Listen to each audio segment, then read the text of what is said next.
Cari telespettatori, siamo sempre supportati dagli Schutzen veri e propri che provengono dalla zona del Trentino, in modo particolare sono di Folgaria. Adesso è la volta, abbiamo visto la descrizione da parte del capitano dell'uniforme, poi ci parlerà anche della bandiera, ma adesso c'è la componente femminile, perché negli Schutzen ci sono anche le donne. Sì. Quindi a difesa del territorio, a difesa degli abitanti dei vari territori dove voi storicamente avevate presidio, le donne che ruolo avevano e dopo vedremo che ruolo hanno.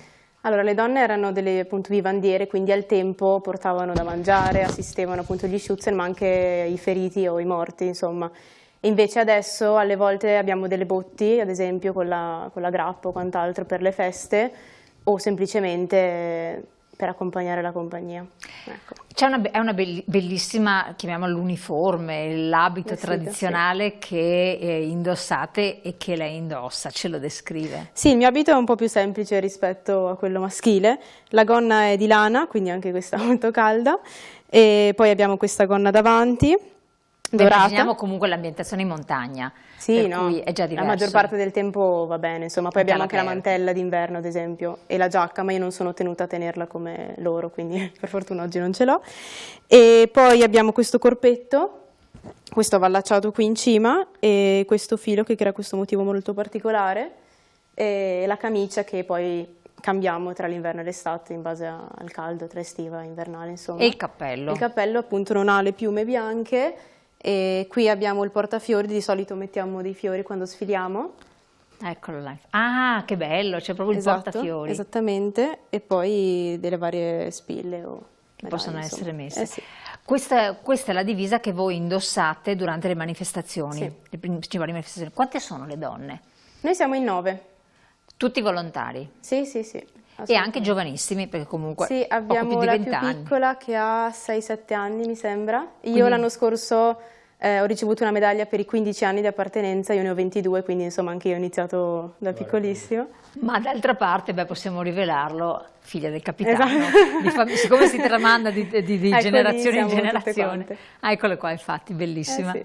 E quindi di conseguenza. Ecco, come tra l'altro responsabile comunicazione attraverso i social, quindi l'evoluzione anche nelle modalità di comunicazione è molto importante e la valenza di andare oltre i confini del vostro territorio per far ricordare delle tradizioni importantissime, ma fare anche proseliti, perché poi immagino che la cosa se si ferma comunque per quanto giovane a te è un peccato, invece avete anche dei bambini. Certo.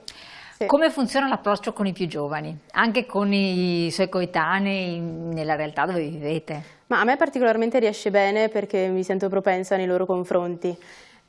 Sicuramente un'attività chiave che noi facciamo è quella di fare le corone d'avvento verso la metà di novembre. Andiamo proprio nella classe quinta elementare ogni anno e costruiamo insieme a loro la corona d'avvento raccontando chi sono gli Schutzen, cosa fanno, cosa loro potrebbero fare se dovessero entrare, per, come dire, avvicinare anche questa realtà a loro e per non risultare distanti, perché magari sì, ci vedono sfilare, però vorrebbero, non sanno chi siamo, non sanno, come dire, i genitori che vorrebbero entrare, insomma, così penso sia I genitori quindi sono favorevoli all'ingresso dei più giovani? Sì, lo sono sempre stati.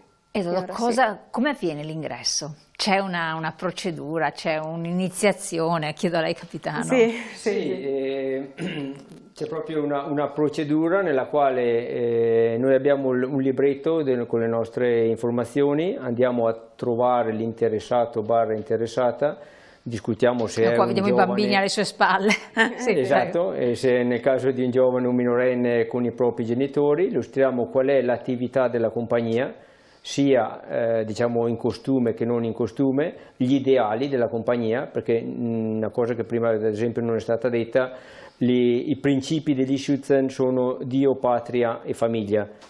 E anche qui diciamo che per esempio parte della nostra attività è anche a supporto di quelle che sono ad esempio una delle nostre uscite, delle ultime uscite è stata ad esempio la processione del Venerdì Santo a Folgaria, quindi abbiamo varie attività proprio a difesa delle tradizioni. Quindi non siete però di matrice religiosa, però comunque potete supportare la religione, penso di tutto quanto il gruppo della compagnia. Sì, esattamente.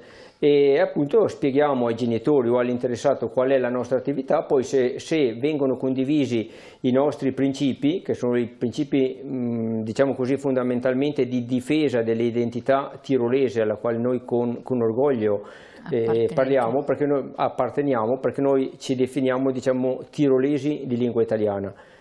E portiamo avanti con orgoglio queste tradizioni. Se un giovane, una ragazza, una persona adulta si immedesima in nostri questi principi, chiaramente lo accogliamo, viene fatta proprio una domanda, abbiamo un modulo nella quale l'interessato deve presentare la richiesta di entrata nella compagnia, la giunta di comandanti, quindi la direzione, diciamo così, fa una riunione apposita, se delibera che questa, diciamo, persona può far parte della compagnia, viene, diciamo così, deliberato. Poi c'è una procedura, nel senso che all'inizio, per un primo periodo, l'interessato deve partecipare alle prove, ma non ha diritto, diciamo, quindi c'è un piccolo addestramento di tutti i diritti degli altri, però come tutte le associazioni, prima lo chiamiamo così, di prova, poi entra a tutti gli effetti con il costume, come ne abbiamo avuto anche uno schütze proprio qui adesso a Natale, che è entrato una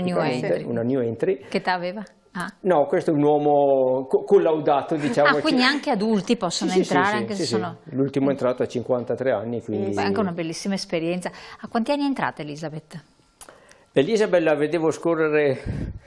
Ero in prima elementare, prima elementare, se poi scorrono le immagini la vediamo, perché infatti c'era anche mia sorella, proprio foto storiche. C'era proprio una foto storica, è stata una delle prime a entrare con la sorella, tra il resto Karin, ma come diceva giustamente Elisabeth, abbiamo una ragazza adesso, la Elsa, che è veramente giovanissima, e anche il fratello Martin, e poi quindi la Giulia. siete più figli, quindi. No, io parlo anche degli altri. Altri. Quindi tutti figli in compagnia ne ho una. Okay. Inizialmente c'era anche l'altra figlia, io ho due figlie, che era Karin, poi adesso vabbè, per questioni, chiamiamole così, amorose, si è un po' distanziata da Folgaria e quindi ha abbandonato la compagnia. Però ne abbiamo parecchie ragazze, abbiamo la Miriam, ne abbiamo infatti vedo tante donne, la compagine femminile è ben nutrita.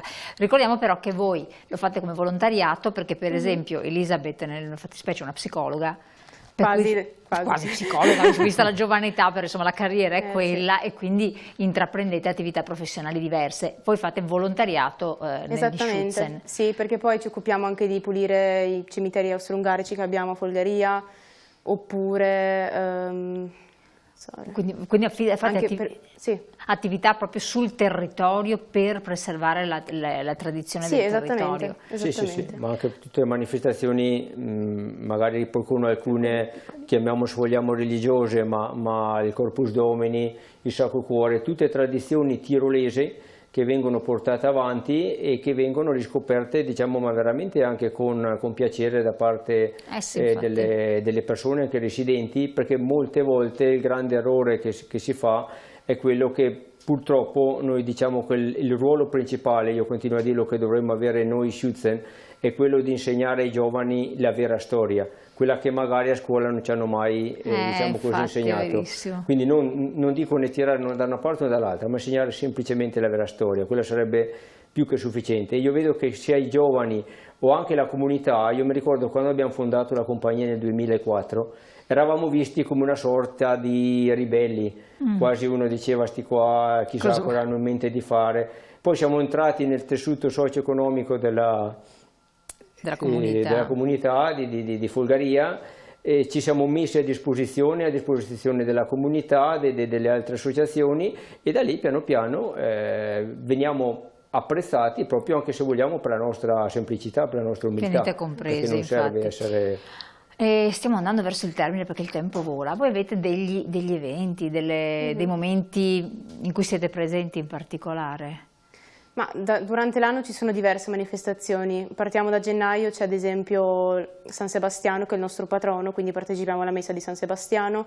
Poi abbiamo la messa San Valentino, che è una chiesetta che c'è a Carpeneda, sempre in zona di Folgaria. Poi il venerdì santo della Pasqua, poi c'è il Corpus Domini, la festa delle fave, sempre a San Valentino a Carpeneda. E poi facciamo anche la croce e il cuore del Sacro Cuore. E c'è il 2 agosto poi anche, se non poi c'è il 2 agosto quest'anno, sì. E cosa c'è? Se vuole una parola. Allora, ad agosto c'è un importantissimo evento che si chiama Underfront. 10 anni fa, lungo tutto il confine del Tirolo storico, quindi Trentino su Tirolo, Tirolo austriaco, erano state poste 70 croci a ricordo dei caduti della Prima Guerra Mondiale. Queste, a distanza di 10 anni, la federazione, diciamo, di Innsbruck, che si chiama di Verband Tiroler Schützen, che raggruppa le associazioni del Westtirol, Südtirol e Nord Tirolo, ha deciso di commemorare, di ricordare queste croci, la posa di queste croci a 10 anni esattamente di distanza, ma la grande importanza e significato dell'evento è che è stato deciso di scegliere un luogo unico di commemorazione per tutto il Tirolo storico ed è stata scelta Folgaria. Ci sarà un brevissimo il 2 agosto, come diceva giustamente lei, il ritrovo nel primo pomeriggio, per chi lo sa, Malga Seconde Poste, che è, diciamo, vicino a Passosomo, per capirci. Ci sarà la messa con la deposizione della corona, saluti delle autorità, ci trasferiremo poi a Folgaria, ci sarà una sfilata lungo le vie del paese per poi arrivare al Palaghiaccio anche per un momento. Insomma, una cerimonia rievocativa molto importante. Molto importante, sì. Benissimo. Il tempo è volato. Elisabeth, faccio proprio prima della chiusura accomodare tranquillamente. Grazie al capitano Dal Pra, a Elisabeth che tanto che è la figlia, insomma, bisogna ricordarlo, è anche bello che venga tramandata questa appartenenza che è sentita, tra l'altro, che è molto significativo, che ringraziamo di aver partecipato alla nostra trasmissione, di averci reso anche partecipi di uno spaccato di una società, questo bisogna dirlo, e non soltanto di una tradizione della storia. Non siamo entrati nel merito della storia, che è anche bella, interessante, vabbè, però abbiamo gli strumenti per poterla magari approfondire attraverso il web, su Wikipedia, forse meglio di tutto, perché ci sono tante fonti. O il sito internet, o il sito internet, poi giustamente social media, responsabile per fare subito gli aggiornamenti online. Vi ringrazio, vi auguro buon rientro, perché dovete adesso salire in montagna, andare ai vostri lidi, e naturalmente a voi restate con noi, perché dopo la pubblicità noi continuiamo la trasmissione con altre tematiche. Grazie, tra poco. Grazie. Bravissima.